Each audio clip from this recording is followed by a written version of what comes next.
pleasant day. It's me again, Giselle H. Kaibigan, a BSed English student. Today's video, we're gonna tackle and answer the questions all about the story entitled The Witch by Edilberto K. Tiempo. While and after reading the story, I felt goosebumps and scared because I read the story last night while the narrator is describing Mingai's home with plenty of bottles full of insects, tree, her appearance, and how did Mingai escape from any tragic situation she had when somebody burned her home and stabbed her. I was really convinced that she's a real witch since I was already told by my parents about these stories. It scares me because I read it during night and I was all alone in my room, and while reading it I left my window open, and the wind came from the window is so cold, and yes, I felt scared because while looking to the window I imagined that Minga is looking at me from the outside, and I turned on the light because I was frightened by the story, and that's what happened to me while reading the story. Since the genre of this story is horror, of course, the intention and goal of the author himself is to share a scary story, which is actually really effective. Because me as a reader, I feel goosebumps and scared me while reading.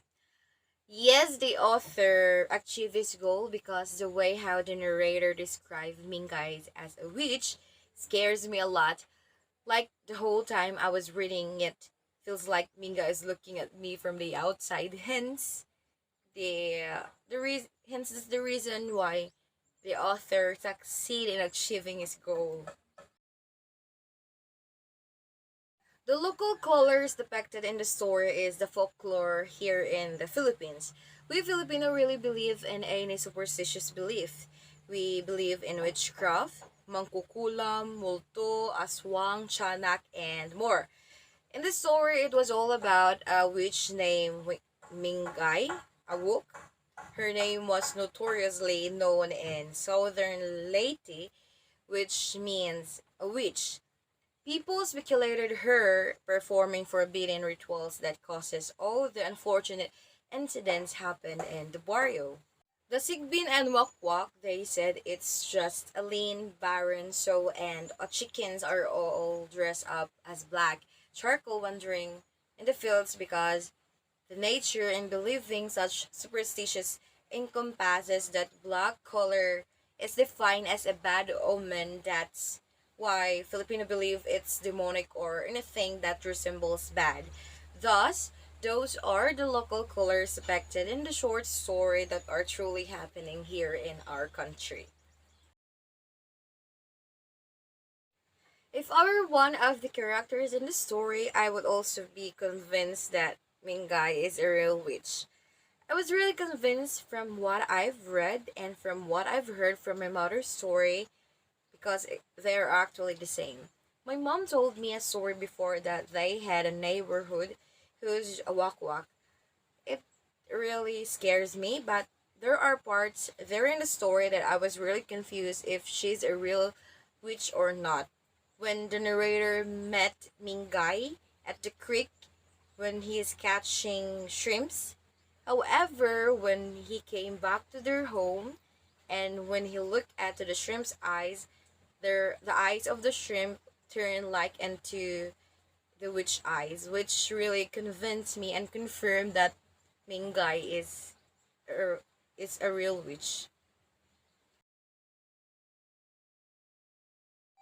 I didn't have any similar experience with the creatures mentioned in the story, but I was told by my mother about a wakwak. She told me that when she's little, they had a neighborhood who's well known around their barrio and as well as to the other barrio that that woman is a witch. She told me that that woman died and back to life all over again.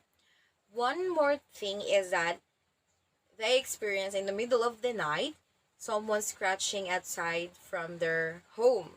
They were threatened, but his father, who is my lolo, went outside and says words to the wakwak to get lost. There are plenty of stories spread throughout the barrio, and they also experience someone scratching their roof, especially when there is pregnant woman in that home. And that's what I've heard from my mother's story, which it convinced me that witchcraft or that thing is really existing in this world. Thank you and God bless.